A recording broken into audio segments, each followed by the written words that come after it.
Hello दोस्तों, आप सभी का स्वागत है हमारे चैनल शाश्वत सीजीपीएससी सीजीव्यापा में।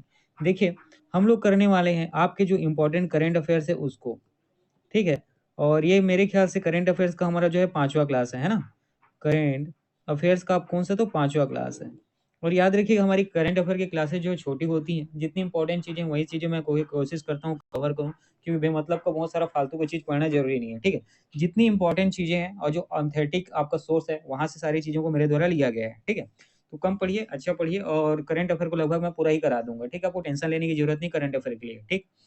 तो चलिए देखिएगा, यहाँ कुछ हाइलाइट्स हैं, इसके बारे में ध्यान रखना है आपको। धान बोनस। तो धान बोनस इस साल किस प्रकार दिया गया? तो 2 वर्ष का बकाया धान बोनस, मतलब पिछले 2 वर्ष में जो धान बोनस नहीं दिया गया था, जब भाजपा का सरकार था उस समय की बात है ना।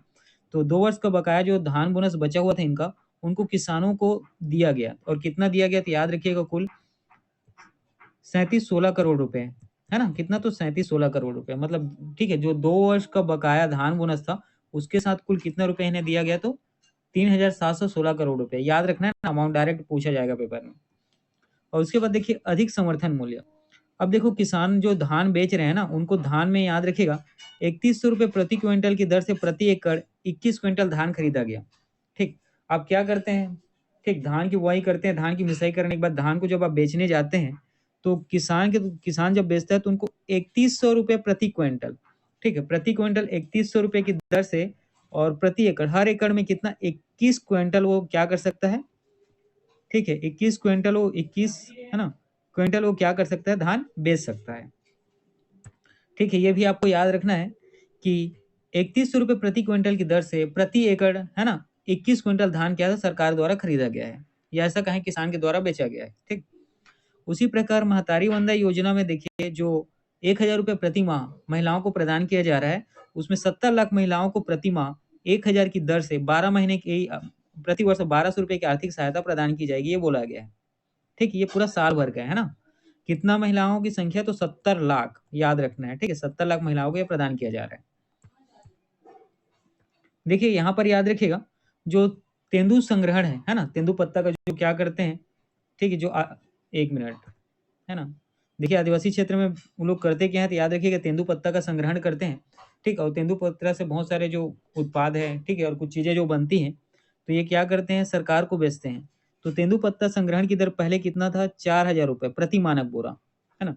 प्रति मानक बोरा कितना? तो 4,000 रुपये प्रदान किया जाता था सरकार के द्वारा। अब कितना किया जा रहा है? 5500 रुपये प्रदान किया जा रहा है। तो पहले 4,000, अभी 5500 रुपये। कितना बढ़ा इस समय इनको राशि? 1,500 रुपये। तो प्रति मानक बोरा इनको 1,500 रुपये क्या हुई? अभी वृद्धि हुई है, ठीक है। ये भी याद रखना है। उसी प्रकार नियात नीलानार योजना, इसके बारे में मैंने कल पिछले वाले क्लास में भी डिटेल में बताया हुआ है, ठीक है। और उसी प्रकार मुख्यमंत्री ग्रामीण आवास योजना के तहत याद रखना है, 47,000 से अधिक जो जिनके पास आवास नहीं था, उन परिवारों को क्या? तो पक्का मकान प्रदान किया गया है, ठीक। पक्का मकान जो है प्रदान किया जाएगा, ठीक है। ये आपको याद रखना है। कितना संख्या है? तो 47,000 से अधिक, ठीक है। ये याद रखना है। ये ग्रामीण आवास योजना है ना, ग्रामीण आवास योजना है, ठीक है। ग्रामीण क्षेत्रों के लिए, शहरी के लिए फिर अलग डाटा है, ठीक है। चलिए देखिएगा, ये बहुत इंपॉर्टेंट न्यूज है और ये आपके पेपर में पूछे जाने की संभावना है। आपको पता होगा कि रायपुर और विशाखापट्टनम तक क्या तो एक्सप्रेस वे बन रहा है, ठीक है। और ये कौन सी परियोजना के अंतर्गत बन रहा है? तो भारतमाला परियोजना के प्रथम चरण के अंतर्गत ये बनाया जा रहा है।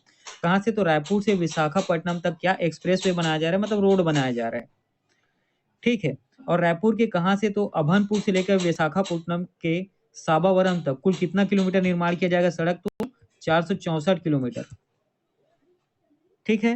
तो यहाँ पर क्या है आपको याद रखना है? रायपुर से विशाखापट्टनम तक क्या सड़क बनाया जा रहा है? कितना किलोमीटर? 464 किलोमीटर। रायपुर के कहा? अभनपुर से विशाखापट्टनम के साबावरम तक, है ना। और कौन सी परियोजना के तहत? याद रखना है, भारतमाला परियोजना के प्रथम चरण के तहत, ठीक है। चलिए देखिए, ये भी बहुत इंपॉर्टेंट न्यूज है ना। और ये आपके पेपर में बिल्कुल पूछा जा सकता है कि छत्तीसगढ़ में, है ना, छत्तीसगढ़ में याद रखना है, जो कोरबा जिला है, यहाँ देश की पहली लिथियम खदान खुलने का मार्ग प्रशस्त हो गया है, ठीक है। तो छत्तीसगढ़ के कोरबा में आप क्या देख पाते हैं? यहाँ लिथियम का क्या भंडार मिला है। तो अब लिथियम का भंडार है, तो उसको निष्कर्षण के लिए, उसको निकालने के लिए यहाँ खदान खोला जाएगा, ताकि इसका क्या कर सके? व्यावसायिक रूप से या ना व्यापारिक रूप से इसका उपयोग किया जा सके, ठीक है। तो लिथियम का भंडार कहाँ मिला है? तो कोरबा में। कोरबा में कहा? तो कटघोरा में, ठीक है, याद रखना। ठीक है, ये आपको याद रखना है। ये 40 वर्ष बाद यहाँ पे सड़क बन रही है, कहाँ? तो ये कोरबा जिले की बात हो रही है ना? कोरबा जिले के कटघोरा ब्लॉक के चिर्रा से सयांग तक, नाम याद रखना है आपको जगह का, चिर्रा से सयांग तक। और कुल कितने किलोमीटर का रोड निर्माण हो रहा है? तो 12 किलोमीटर का। कितना? तो 12 किलोमीटर का। ठीक है, तो ये आपसे पूछा जा सकता है ना? क्योंकि ये क्या है, बहुत घनघोर जंगल वाला इलाका है, तो यहाँ पे जनरली किसी भी तरीके का विकास होता है तो आपके पेपर में पूछा जाता है। तो चिर्रा से सयांग ये कहाँ है? तो याद रखिएगा कोरबा जिले के कटघोरा ब्लॉक के अंतर्गत आपको 12 किलोमीटर के यहाँ पे देखने को मिलता है रोड। ठीक है, उसी प्रकार आपको याद रखना है 70 गाँव में जो 11,000 उपभोक्ता हैं, ठीक, 11,000 जो उपभोक्ता हैं इनको बिजली प्रदान किया जाएगा। इनके द्वारा तो याद रखना है, ये मुख्यमंत्री विष्णुदेव साय ने अपने गृह ग्राम, इनके गांव जिनका नाम है ना, हमारे जो मुख्यमंत्री हैं साय जी, उनके गांव का नाम क्या है? तो नाम है बनिया। क्या नाम है? तो बगिया, है ना? एक मिनट, बगिया। ठीक है, और ये कहाँ है? तो याद रखिएगा जसपुर में। याद रखिएगा जसपुर जिले में जो बगिया गांव है, यहाँ जो है इन्होंने घोषणा किया है ना, हमारे सीएम द्वारा घोषणा किया है कि 3, ठीक है, 3 जो है क्या तो विद्युत उपकेंद्र यहाँ क्या तो स्थापित किया जाएगा। 3 विद्युत उपकेंद्र स्थापित किया जाएगा, जिसके तहत 70 गांव को बिजली प्रदान की जाएगी और कुल 11,000 उपभोक्ता इस, है ना, बिजली का क्या तो भोग कर पाएंगे। ठीक है, तो आपको याद रखना है बगिया गांव कहाँ? जसपुर। और कुल कितने विद्युत केंद्र उपकेंद्र बनाए जाएंगे? तो 3। ठीक है, और ये वही क्वेश्चन है जो मैंने आपको बताया कि तेंदुपत्ता पहले कितना 4,000 रुपये, है ना, प्रति मानक बोरा था, वर्तमान में बढ़ाकर कितना कर दिया गया? तो 5500, 15,000 रुपये की वृद्धि हुई है। ठीक है, इसमें कुछ डाटा होगा, मैं एक आध डाटा और आपको बताता हूँ जो इम्पोर्टेंट होगा। तो यहाँ में याद रखिएगा, अब चूंकि पहले 4,000 मानक बोरा में बेचा जाता था, अब कितना 5500 में बेचा जा रहा है। तो जो इस है ना तेंदुपत्ता संग्रहण करने वाले जो लोग हैं, इनको 1500 रुपये प्रति मानक बोरा रुपये के क्या फायदा हो रहा है। और ये सब देखते हुए जो संग्रहण करने वाले हैं उनकी संख्या कितनी हो गई? तो 3 लाख। ठीक है, जो संग्राहक है तेंदुपत्ता संग्राहक, इनकी संख्या कुल कितनी हो गई? तो याद रखिए 3 लाख हो गया है। ये इंपॉर्टेंट है। ठीक है, देखिए ये भी बहुत इंपॉर्टेंट है, तो आपको याद रखना है ये नोनी सशक्तिकरण, ये क्या है? तो याद रखना है आपको, ये एक योजना है ना, नोनी सशक्तिकरण योजना है, जिसके अंतर्गत आपको क्या देखने को मिलता है? जो श्रमिक लोग होते हैं, है ना, जो, ठीक, जो दैनिक मजदूरी करने वाले लोग होते हैं, जो क्या होते हैं? रजिस्टर्ड होते हैं, है ना। तो ये श्रमिक परिवारों की जो बेटियां हैं, इनको मुख्यमंत्री नोनी सशक्तिकरण सहायता योजना के तहत, ठीक, जो श्रमिक परिवार की जो लड़कियां हैं या बेटियां हैं, उनको मुख्यमंत्री नोनी सशक्तिकरण सहायता योजना के तहत इनकी पढ़ाई लिखाई, है ना, इनके पढ़ाई लिखाई से संबंधित जो सहायता के लिए 20,000 रुपये के सरकार द्वारा क्या किया जा रहा है? प्रदान किया जा रहा है। कितना? तो 20,000 रुपये सरकार के द्वारा प्रदान किया जा रहा है। ये आपको याद रखना है अमाउंट। ठीक है, चलिए, और योजना याद रखना है। ठीक, अब यहाँ पर देखिएगा, जो गर्भवती महिलाएं हैं, इनको क्या तो आर्थिक सहायता प्रदान किया जा रहा है, ताकि वो अपने शिशु का देखभाल अच्छे से कर सकें, है ना, और खुद का भी देखभाल अच्छे से कर सकें। ऐसा ना हो कि आर्थिक परेशानी के कारण उनको क्या शिशु को जन्म देने के बाद, है ना, तुरंत किसी तरीके का भारी कामों की ओर जाना पड़े। तो इसीलिए यहाँ पे देखिएगा कि मिनी माता महतारी जतन योजना की शुरुआत की गई है, जो गर्भवती महिलाएं हैं, ताकि वो अपना भरण पोषण अच्छे से कर सके और अपने बच्चों को परवरिश अच्छे से कर सकें। इसके लिए मिनी माता महतारी जतन योजना की क्या तो शुरुआत की गई है। और जो पंजीकृत हितग्राही है, मतलब जो महिलाएं जो पंजीकृत हैं, उनको 20,000 रुपये प्रसूति सहायता प्रदान की जा रही है। उनको 20,000 रुपये, है ना, याद रखना है, प्रसूति सहायता प्रदान की जा रही है। ठीक है, चलिए देखिएगा, ये यहाँ पर ये आपको याद रखना है कि मुख्यमंत्री कन्या विवाह योजना के अंतर्गत याद रखिएगा, जैसे आप सभी को पता है ना, इसके तहत क्या किया जाता है? सरकार के द्वारा जो, ठीक है, सरकार के द्वारा जो वर वधु है उनको, ठीक है, मुख्यमंत्री कन्या विवाह योजना के तहत क्या कुछ राशि प्रदान की जाती है। ठीक है, कितनी? तो याद रखिएगा 35,000 रुपये। 35,000 रुपये उनको विवाह करने पर क्या तो प्रदान किया जाता है। साथ ही उपहार के रूप में बैग, श्रृंगार की सामग्री, कपड़े इत्यादि भी वर वधु को क्या तो दिए जाते हैं। तो कुल कितना रुपए दिया जाता है? तो 35,000 रुपये आपको इंपॉर्टेंट है, याद रखना है ना। ये सरकार के द्वारा जो मुख्यमंत्री कन्या विवाह योजना है, उसके अंतर्गत जो शादी करने वाले जोड़े हैं उनको प्रदान किया जाता है। देखिएगा, ये है आपका पीएम श्री, ठीक, ये आपका है पीएम श्री योजना। ठीक, आपको याद रखना है, ये जो है आपका पीएम श्री योजना है, और इसके अंतर्गत जो स्कूल है ना, जो स्कूल जर्जर अवस्था में, उनको क्या तो पुनः निर्माण किया जा रहा है। ठीक है, उनको ठीक कराया जा रहा है, उनके सफाई में, ठीक है, जो कमरे में किसी भी प्रकार का अगर, ठीक है, कमरे में किसी भी प्रकार का देखिए अगर जैसे कि जर्जर है तो उसको क्या किया जा रहा है, ठीक किया जा रहा है, लाइटिंग की व्यवस्था की जा रही है, पंखे की व्यवस्था की जा रही है, बैठने की व्यवस्था की जा रही है। मतलब कुल मिला के जो बिल्डिंग है उसका पुनर्निर्माण किया जा रहा है। किसके तहत? तो पीएम श्री योजना के तहत। ठीक है, तो ये आपको याद रखना है। तो इसके तहत याद रखिएगा, बहुत इंपॉर्टेंट है।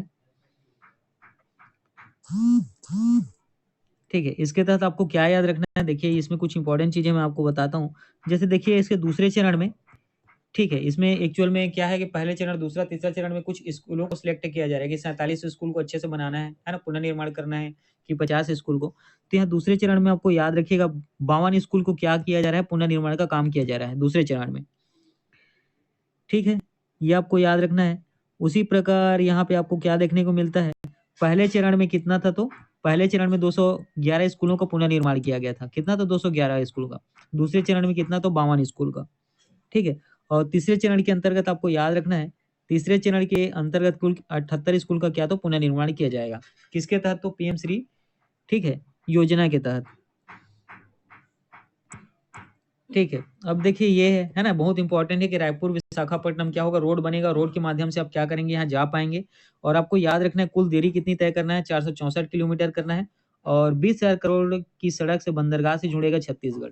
ठीक है, और यहाँ पे जो ये 464 करोड़, इसमें कुल लागत कितना आएगा, 20,000 करोड़ रुपए। और डायरेक्ट क्या है, ये सड़क कहाँ जाएगा, विशाखापट्टनम जाएगा, और वहां से क्या ये समुद्र के माध्यम से, ठीक है, बंदरगाह से जुड़ेगा, है ना, समुद्र के माध्यम से क्या है तो बंदरगाह जुड़ेगा। जो ट्रांसपोर्ट वाला है ना, जो बाहर आप ट्रांसपोर्ट करते हैं सामान, या आप विदेश से जो सामान आता है वो बंदरगाह के माध्यम से डायरेक्ट भारत आ पाएगा। और भारत का सामान जो क्या किया जाता है, निर्यात किया जाता है, इस बंदरगाह के माध्यम से अलग अलग देशों में जा पाएगा। ठीक है, तो आपको याद रखना ये क्या है, बहुत ही इंपॉर्टेंट है। चलिए,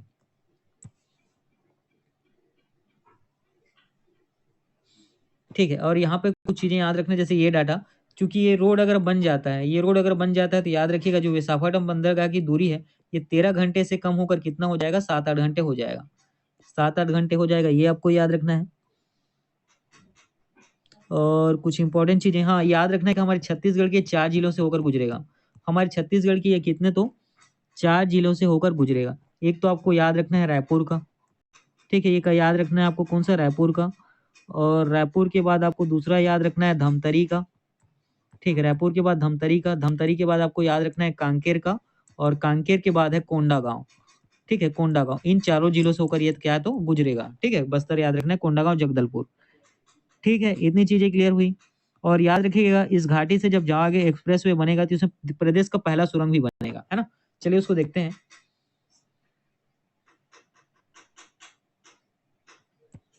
ठीक, यहाँ पे देखिए ये जो इम्पोर्टेंट है, चूंकि छत्तीसगढ़ से गुजर रहा है, ठीक है, और भारतमाला परियोजना के चरण 1 के अंतर्गत इसको शामिल किया, ये भी मैंने बताया। तो छत्तीसगढ़ में कुल कितना तो 240 किलोमीटर रहेगा, है ना।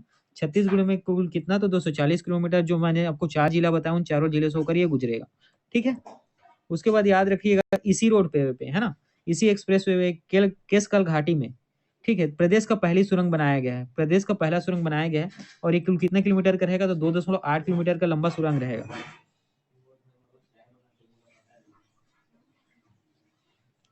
ठीक है, और ये केसकल घाट को बस्तर का लाइफ लाइन कहा जाता है, ये भी याद रखना है आपको। जो केसकल घाटी है उसको बस्तर का क्या तो लाइफ लाइन कहा जाता है। तो यहाँ पर इतनी चीजें याद रखनी है कि इसी एक्सप्रेस वे पे, है ना, केसकल घाटी में प्रदेश का पहला सुरंग बनेगा। कितना लंबाई, 2.8 किलोमीटर बनेगा। और केसकल घाटी को बस्तर का लाइफ लाइन के नाम से जाना जाता है।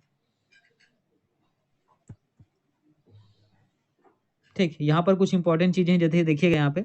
और उसी प्रकार जैसे सड़क निधि है, सड़क निधि के बाद आपको यहाँ पर देखने को मिलता है जो उर्गा कोरबा है, कटघोरा रिंग रोड, इसका निर्माण किया जाएगा, है ना। उर्गा कोरबा, उर्गा कोरबा कटघोरा रिंग रोड, कुल कितना तो 42.1 किलोमीटर का, 42.1 किलोमीटर का निर्माण किया जाएगा। और इसके लिए जो स्वीकृत राशि है कितना, 1593 करोड़, मतलब 1,593 करोड़ रुपए है।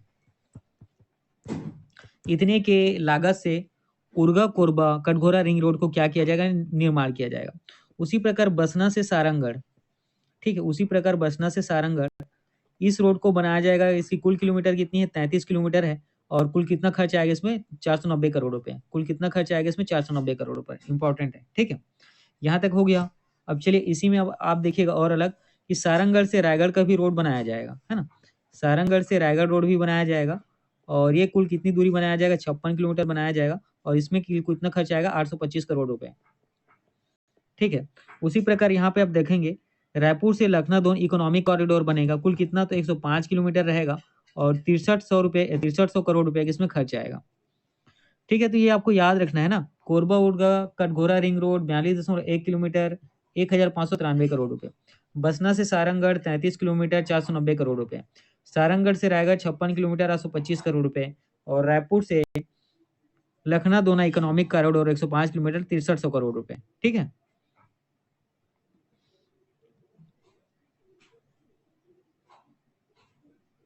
ठीक है, चलिए। और उसी प्रकार वो तो सड़क निर्माण हो गया। अब यहाँ पे देखिए रेल निर्माण में, है ना, रेल मार्ग निर्माण भी आप छत्तीसगढ़ में देखेंगे, तो इसमें जो विकास हो रहा है उसके बारे में ध्यान दीजिएगा।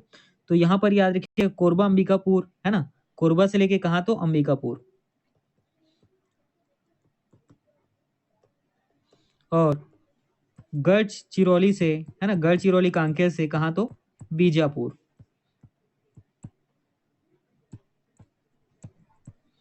यहाँ तो क्या है याद रखना है आपको, रेल निर्माण किया जाएगा, है ना, रेल मार्ग के यहाँ तो निर्माण किया जाएगा। और यहाँ पे इस लाइन को देखिएगा तो इसके अंतर्गत कुछ 16 करोड़ 75 लाख रुपए लागत में, कितना तो 16 करोड़ 75 लाख रुपए, है ना, 16 करोड़ 75 लाख रुपए की लागत से कितना तो 670 किलोमीटर क्या किया जाएगा, दो लाइन बिछाई जाएगी। ठीक, 670 किलोमीटर तक दो रेलवे लाइन क्या तो बिछाई जाएगी। ठीक है, ये किसके बारे में है तो गढ़चिरौली से बीजापुर। और उसी प्रकार याद रखना है आपको कोरबा अंबिकापुर के बारे में। ठीक, कोरबा अंबिकापुर के बारे में याद रखना है, ये 180 किलोमीटर, है ना, 180 किलोमीटर और इसके अंतर्गत 4 करोड़ 50 लाख। ठीक है, कोरबा अंबिकापुर के लिए याद रखना है कितना तो, देखिए ये लाइन जो है, ठीक है, ये आपका कौन सा है तो ये आपको याद रखना है, ये 670 किलोमीटर। ठीक है, ये है आपका गढ़चिरौली से बीजापुर। इसके लिए जो राशि स्वीकृत की गई है कितना है तो याद रखना है, ये राशि है आपका 16 करोड़ 75 लाख रुपए। ठीक है, डिस्टेंस याद रखना है 670 किलोमीटर। उसी प्रकार कोरबा से अंबिकापुर डिस्टेंस कितना है 180 किलोमीटर है और कुल स्वीकृत राशि कितना है तो 4 करोड़, है ना, 4 करोड़ 50 लाख रुपए। ठीक है, ये आपको याद रखना है, इंपॉर्टेंट है। ठीक, यहाँ 1675 करोड़ रुपए है, 670 किलोमीटर कहाँ से तो गढ़चिरौली से बीजापुर और कोरबा अंबिकापुर 180 किलोमीटर है और 4 करोड़ 50 लाख। देखिए ये इंपॉर्टेंट है ना। जो आवास योजना के बारे में मैंने आपको बताया था, तो इसके अंतर्गत आपको याद रखना है गरीब परिवार वाले जो है ना, गरीब परिवार के लोग जो पात्र होते हैं जिनको ये प्रदान किया जाता है, तो इसके अंतर्गत आपको याद रखना है जो छत्तीसगढ़ में, है ना, छत्तीसगढ़ में कुल कितने आवास को स्वीकृत किया गया है तो आपको याद रखना है 8,46,931 आवासों को स्वीकृत किया गया है। ठीक, छत्तीसगढ़ में। ठीक है, प्रधानमंत्री आवास योजना के तहत आपको याद रखना है 8,46,000, ठीक, 8,46,931 आवासों को क्या तो स्वीकृत किया गया है और 18 लाख से अधिक गरीब परिवार पिछली सरकार के, है ना, करिए उतना इंपॉर्टेंट नहीं है, आपको याद रखना है इतना ही, 8,46,931 आवासों को क्या तो स्वीकृत किया गया है। ठीक, छत्तीसगढ़ में। देखिए ये आपको याद रखना है प्रधानमंत्री जनमन आवास, है ना, जो मैं प्रधानमंत्री आवास योजना उसी के बारे में बात कर रहा था, तो शहरी हितग्राही इसमें शहर वो ग्रामीण था, है ना, इसके पहले जो पढ़े उसमें शहरी और ग्रामीण दोनों है। ठीक है, और ये क्या है, ये केवल शहरी है, तो शहरी के अंतर्गत कितना तो 23,071 इतने हितग्राहियों को कहा तो प्रधानमंत्री आवास योजना के अंतर्गत आवास प्रदान किया जाएगा, है ना। शहरी क्षेत्र में 23,071 हितग्राहियों को क्या तो प्रधानमंत्री आवास योजना के तहत आवास प्रदान किया जाएगा। ये शहरी है, इसके पहले मैंने शहरी और ग्रामीण बताया था, उसके पहले हम लोग सबसे पहले जो देखा था, है ना, वो क्या था, वो ग्रामीण था। ठीक है, तो ठीक है दोस्तों, आज का क्लास इतना ही, पढ़ते रहिए।